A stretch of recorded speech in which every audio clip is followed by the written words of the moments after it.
Tuesday night from Cincinnati, Chris Sabo, Hal Morris, and those clean-shaven Cincinnati Reds are hosting the Los Angeles Dodgers. That's Lou Piniella having a good laugh as Tommy Lasorda plays third base coach tonight because Joe Amalfitano is ill. Top of the third inning, Tom Browning pitching a good game for the Reds and a quick game as usual. Gibby Brooks, the batter. He swings and misses and loses his bat as it sails out into left field. For Browning, it's his third strikeout through 3 innings. And yes, it was a strikeout, as Paul Runge says, you swung and missed. And keep your eye on the ball. The bat never touches it, so it was in the dirt, and the bat ends up in left field. In the bottom of the fourth inning with 2 outs, funny play coming up here by third baseman Mickey Hatcher of the Dodgers. Hal Morris, the batter, bounces it to Mickey Hatcher. He picks up and throws to second base. The only problem was Mike Sharperson, the second baseman, wasn't covering, so everyone is safe, much to the delight of the Reds fans, but they would get out of the inning with no damage done. Still scoreless in the top of the 7th inning. Great play by Barry Larkin as he ranges far to his left and gets Alfredo Griffin at first base. Great defense by Barry Larkin. And don't you think the Reds are taking this clean-shaven bit just a bit too far? Well, that's Ron Oster with the shaved skull, and that's Rick Mailer sitting next to him. Bottom of the 7th inning, Jim Neidlinger pitching a great game for the Dodgers. Here he strikes out Eric Davis looking as home plate umpire Paul Runge rings him up. He threw a 2-hitter through the 8th inning before leaving, and he would get the loss in this game despite pitching a great game as you get one more look at Eric Davis's reaction to the called third strike. Bottom of the 8th inning after Neidlinger and Ray Searage had loaded up the bases. Tim Cruz in to pitch now with the bases loaded. He throws a wild pitch. Billy Hatcher comes home to score, and Cincinnati led it 1-0, and that was the only run of the game as they would win it on a wild pitch. And the worst part of all this is Neidlinger pitches a 2-hitter but loses. Randy Myers pitched the 9th and got him 1-2-3 to pick up his 21st save. Here he gets Mike Sharperson to fly out to end it. The final 1-0 Cincinnati. As Tom Browning picks up the win, he's now 11-6. Jim Neidlinger takes the loss. He's 0-1. And the Reds beat the Dodgers on a wild pitch. Tuesday evening from the Astrodome, the Astros took on Roger Craig and the San Francisco Giants and defeated them by a score of 4-0 in the bottom of the first inning. Giant right fielder Mark Leonard came up with a nice catch as he stumbled by the bullpen mound. He held on to Eric Yelding's fly ball, and here's another look at the catch. He lost possession of the ball after he fell down, but it was ruled a legitimate catch. In the top of the third inning, another fine offensive play, this time by Eric Yelding of Houston, as he made a nice leaping catch at the wall in center field on Terry Kennedy's fly ball to straightaway center field. Nice catch by the Houston center fielder Eric Yelding. Funny little sequence later in the game as Will Clark and Brett Butler are having some fun with the Houston mascot Orbit, and Clark upended him. In the bottom of the 4th inning, Houston got the only run it would need in the game as Franklin Stubbs hit a sac fly to center field. Eric Yelding scored, and the Astros led 1-0. The Astros got a fine pitching performance from starter Mark Portugal, who struck out a season-high 9 batters. His 9th strikeout came at the top of the 7th inning as struck out Ernest Royals to end the inning. In the bottom of the 8th inning, Houston rookie Carl Rhodes, playing his first game, came up and promptly blooped a single to center field off San Francisco reliever Steve Bedrosian, and that was his first major league hit. The Astros tacked down a couple runs on 2 pass balls and a single, make the score 4-0. That was the final. While Portugal got the win, he's 5-9. John Burkett got the loss, he's 10-4. Dave Smith, 19th save, and top of the 9th inning. Matt Williams flew out the right field to end the game. The Astros now won 6 straight. For Tom Kelly, he and the Twins are having a tough year. They haven't scored since Saturday. And on Tuesday night, they're hosting the Milwaukee Brewers. Top of the 2nd inning, Rob Deere with the 2-run no-out homer to left field. It's his 19th of the season, this one coming off of Mark Guthrie, as Dave Parker was aboard. RBIs number 50 and 51, and it was 2-0 Milwaukee.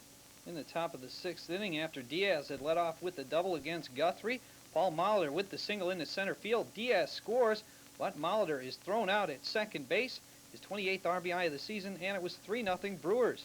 And pitching a great game for Milwaukee is Jamie Navarro, as he is perfect through 6 innings as he retires the first 18 batters he faces. Here he strikes out Greg Gagne, swinging to end the bottom of the 6th inning. But his perfect game would come to an end in the bottom of the 7th inning, as would the 3-0 Brewer lead. Nelson Liriano leading things off, hits this bouncer to Jim Gantner. He's unable to make the throw, so it's an infield single for Liriano, and the first hit that Navarro has given up after retiring the first 18 batters he faced. The next batter up following Liriano was Randy Bush, and he takes this one deep to right field for his 5th home run of the season. RBIs number 12 and 13 as Liriano was aboard. That made it 3-2, and after Gary Gaetti tripled, Kent Herbeck brought him home with a sacrifice fly to tie it up at 3 apiece. But in the top half of the 8th inning, Milwaukee will take the lead back. Robin Yount with the double off the right field wall. That scores Diaz with 2 outs, RBI number 52 for Yount, and that gives Milwaukee a 4-3 lead. And Robin Yount ends up with the RBI double, and some cheeseheads from Milwaukee celebrate the Brewers taking the lead. Milwaukee won the game 5-3, and a wild ending to this game. Tom Eaton's the pitcher in the bottom of the 9th. 1 out. Brian Harper loops this one into right field. Gary Gaetti at third doesn't go. Mike Felder throws to first. John Moses runs down to second. Charlie O'Brien backing up on the play gets it down to Edgar Diaz, who tags him out for the final out. Navarro gets the win. He's 3-3. Guthrie takes the loss, and Edens gets his second save. On Tuesday night, Hal McRae's son, Brian McRae, in his first major league at-bat, triples down the right field line in the bottom of the 2nd inning with 1 out, and he shows some speed as he motors around. A stand-up triple for McRae. He later scored on an RBI double by Bill Pecota that made it 2-0. Earlier, the Royals had scored with a bases-loaded walk, and they continue the tradition. If you get your first major league hit, you get to keep the ball as they throw it out to the Kansas City dugout.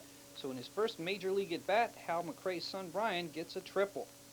In the top of the 5th inning with 2 outs, Pete Filson pitching for Kansas City, and Sammy Sosa lines this single into left field. Coming around to score are Craig Graybeck and Ozzie Guillen. RBIs number 49 and 54 Sosa, and it was all tied up at 2 apiece.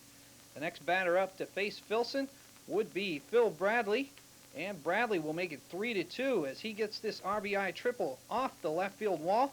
Jim Eisenreich misplays it. He looks up and misses the ball. It rolls away. Sosa scores from first base, and Phil Bradley ends up with the RBI triple, and it gives the White Sox a 3-2 lead. They increase that lead to 5-2. Steve Crawford now pitching, and the bases loaded. Scott Fletcher up to bat, hits this slow roller. It gets through the right side. Coming around to score are Carlton Fisk and Frank Thomas sliding. RBIs number 32 and 33 for Fletcher, and it was 5-2 Chicago. And White Sox shortstop Ozzie Guillen fixes his pants after falling down on a play, ripped a hole right in his knee. Bottom of the 6th inning, Brian McRae up to bat, and he'll pick up his first major league RBI as he'll single off of Alex Fernandez, who's pitching in his 2nd game, right up the middle as he hammered that one. And that scores Mike McFarland, and it was 5-3 in favor of Chicago. The final in this one would be 5-3 as Bobby Thigpen comes in to pick up his 36th save. Here he strikes out Danny Tartabull to end it. Pete Filson takes the loss for Kansas City as he is now 0-3, and Thiggy gets the big save, number 36, as Pudge Fisk gives him congratulations. And Alex Fernandez, the number 1 pick of the White Sox in this year's draft, picks up his first major league win. Here back in the bottom of the 1st, he strikes out Bill Pecota. He went 6 innings and allowed 9 hits. From Cleveland on Tuesday night, the Texas Rangers in town to take on the Indians, and in the top of the 4th inning, Ruben Sierra with the 2-run homer off of Tom Candiotti, right field. He scores Rafael Palmeiro, RBI number 66 and 67, his 13th homer of the season, and it was 2-0 Texas. Bottom of the 4th inning, Cleveland will score 3 runs. Alex Cole leads off first base. Deion James hits it at Julio Franco. He throws it away, so he gets a double error on the bobble and the throw as Alex Cole scores from first base. And it was 2-1 in favor of Texas as Julio Franco picks up the double error there for the bobble and the throw. Still in the bottom of the 4th inning with 2 outs, Chris James the batter, and he will double into right center field. That'll score Deion James. This one coming off of Kevin Brown, RBI number 43 for Chris James, and it ties the score at 2 apiece as Deion James trots home.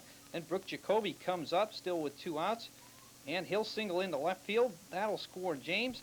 That makes it 3-2 on Jake's 50th RBI of the season, and the Indians lead it. In the bottom of the 8th inning with the score 4-4 as John McNamara looks on, and I always thought this guy played that drum all the time. Bottom of the 8th inning, as mentioned, 4-4. with one out. Brooke Jacoby up to bat again, this time against Kevin Brown again, and he'll double into left center field. That'll score Candy Maldonado and give Cleveland the 5-4 lead. Well, they intentionally walk Corey Snyder to get to Sandy Alomar Jr., and he will get this ground rule double, which will knock in Brooke Jacoby. Corey Snyder has to go back to third, but he later scores on a sacrifice fly. This made it 6-4. They won it by the final of 8-4, as Alex Cole also added an RBI double. Colby Ward gets his first win of the season, and Kevin Brown takes the loss, the final 8-4 in favor of the Cleveland Indians.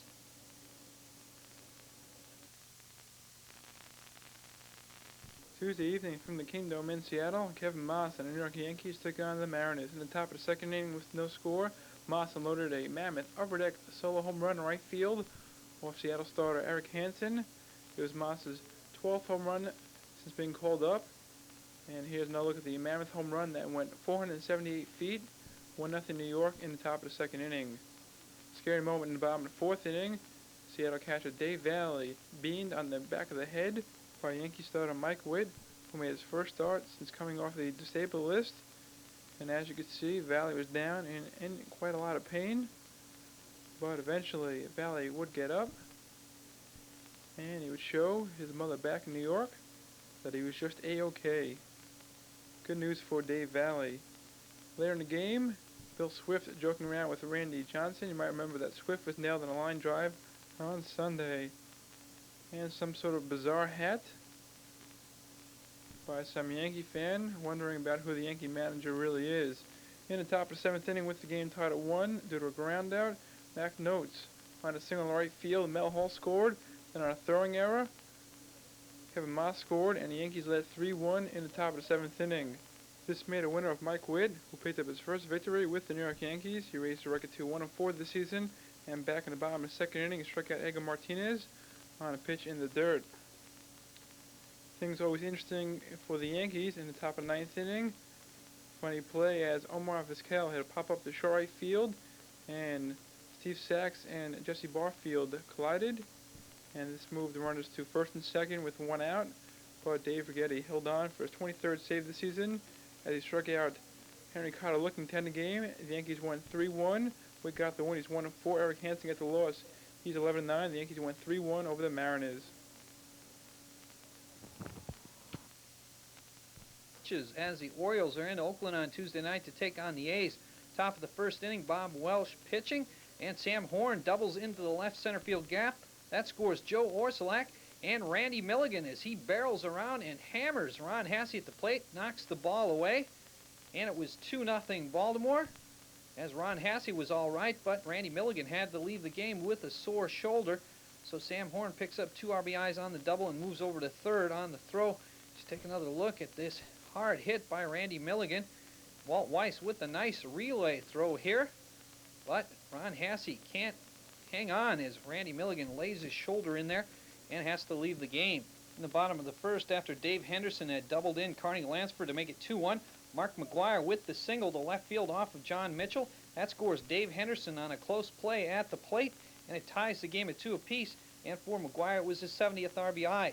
Then in between the bottom of the first and the top of the second, the lights went out, scared starting pitcher Bob Welch, and they had a 15-minute delay while they tried to get the lights to come back on at Oakland Alameda County Stadium. And in the top of the second inning, when they came back, great defensive play coming up here by A's left fielder Ricky Henderson as he dives out there and makes a great catch on Mike Devereaux for the first out in the inning. Another look at the great play by Ricky. But in the bottom of the fifth inning, Ricky Henderson would have to leave the game as he would hurt his hamstring, running out down to first base on and out as he was thrown out by Tim Hewlett. He tries to get in there, but he grabs his hamstring and had to leave the game. In the bottom of the sixth inning, a tremendous play coming up here by Mike Devereaux as he robs Dave Henderson of a hit as he reaches out and makes the great catch for the second out in the inning. Mike Devereaux, you're not going to see any nicer than this one on the day as he reaches out there and makes the catch. In the bottom of the seventh inning, Oakland will take a 3-2 lead. John Mitchell still pitching with 1 on and 1 out. Walt Weiss singles off of Tim Hewlett's glove into right field. Scoring is Ron Hassey, RBI number 27, and it's 3-2 Oakland in the bottom of the seventh. And the A's go on to win it 3-2 as Bob Welsh becomes the first 18-game winner in the major leagues as he runs his record to 18-4. And Dennis Eckersley comes on to tie Bobby Thigpen for the AL lead in saves with 36 as he strikes out Tim Hewlett to end it. The final 3-2 Oakland over Baltimore on Tuesday night. Tuesday night in California, Joe Morgan in his first place, Boston Red Sox taking on the California Angels. And in the bottom of the first, the Angels tried to get it on the board first. Dave Winfield hits a hot ground ball off of Jody Reed, but Reed is still able to throw out Brian Downing at the plate. But the Angels are still able to get on the board in the bottom of the first as Lee Stevens bloops one in the shallow left field off the starter Tom Bolton. This allows Devon White to come around and score. For Stevens, this is his 12th RBI of the year, and California goes up 1-0. But in the top of the third, Boston would come back as Tony Pena steps to the plate against Mark Langston. And Pena takes Langston deep to left field. And this ties the game up 1-1 as we take another look at Tony Pena's home run swing. The ball goes deep into the left field stands. And at the end of 3, the score is tied 1-1. But in the bottom of the fourth, Brian Downing steps to the plate with Boston up 2-1. And he takes Tom Bolton deep to left field himself. And for Downing, this is his 9th home run of the year. And this ties the score at the end of 4, 2-2. But Boston would break things open in the top of the 6th as Tom Brunansky steps to the plate. And he takes Mark Langston deep to center field. Wade Boggs and Dwight Evans come in to score as Boston goes up 5-2 at the end of 6. And Tom Bolton still on the mound in the top of the 7th for Boston. Here he strikes out Dick Schofield. And Boston still up 5-2 at the end of 8 innings.